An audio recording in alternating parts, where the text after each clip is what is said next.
για να μην πέσει. Πείτε μου για τα κτηνίδια, την παραγωγή σας.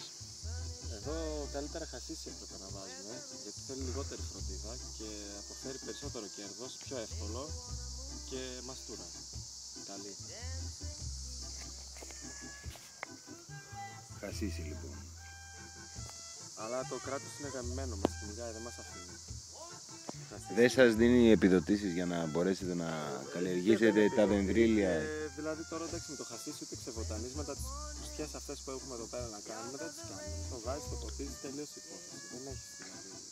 Κάνεις και μια οργανική καλλιέργεια, κατεβάζεις κάτι οργανικά ωραία φυτόρια από Ολλανδία που είδαμε εδώ. Γιατί πήγα φέτος ένα ταξίδι επαγγελματικό κυρίως στην Ολλανδία. Καταλαβαίνω. Να σας ρωτήσω κάτι. Παρακαλώ. Έχω μια πληροφορία ότι η κυβέρνηση της Ολλανδίας έστειλε επιδότηση σε εσάς, τον κύριο Κωνσταντίνο Χασισίδη, για να μπορέσετε να καλλιεργήσετε τη μαριχουάνα για πρώτη φορά στην Ελλάδα. Ναι, είναι αλήθεια? Είναι ότι έχει σταλεί επιδότηση, έχουν μπει υπογραφές, απλά έχει κολλήσει κάπου σε ένα ευρωπαϊκό δικαστήριο.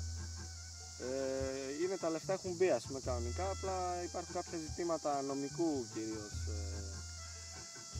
περιεχομένου που πρέπει να τα ξεπεράσουμε. Ναι. Αλλά έχω σκοπό να καταφύγω μέχρι και στο Ευρωπαϊκό Δικαστήριο Ανθρωπίνων Δικαιωμάτων γι' αυτό. Την επιδότηση θα την πάρω δηλαδή, αλλά είναι ζήτημα χρόνου και γραφειοκρατικό πιο πολύ. Καταλαβαίνω. Θέλω να ρωτήσω, η γνώμη σας για τη μαστούρα των νέων με τη μαριχουάνα θα καλυτερέψει ή θα χειροτερέψει την κατάσταση στην Ελλάδα? Πιστεύω ότι εγώ είμαι υπέρ των χώρων. Για μαριχουάνα το ξαναναφέρω, όχι το χασίσι. Για μαριχουάνα. Μα είναι οργανικά, είναι της φύσης αυτά τα πράγματα. Δηλαδή, γιατί να βγεις και να πιεις 5 ποτά έξω, να καταστρέψεις το σηκώτη σου, το στομάχι σου και όλα σου. Που είναι ένα νόμιμο ναρκωτικό του κράτους. Ακριβώς. Και να μην έχεις η μαριχουάνα σου, να στρίψεις το τσιγαράκι σου, ούτε θα καπνίσεις, θα την ακούσει καλύτερα. Πίνεις 2-3 τσιγαράκια τη μέρα και θα είσαι άρχοντας. Εσείς αυτό κάνετε κύριε Χασισίδη?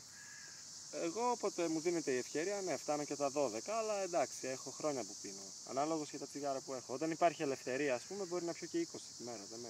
Δεν με σταματάει τίποτα. Καταλαβαίνω. Και έχεις και μια διάβια, δηλαδή η Ολλανδία γιατί είναι μπροστά. Δεν μπορεί, ας πούμε, να είναι τόσο άσχετοι άνθρωποι. Δηλαδή θέλετε να πείτε ότι το χασίς καλυτερεύει τον άνθρωπο?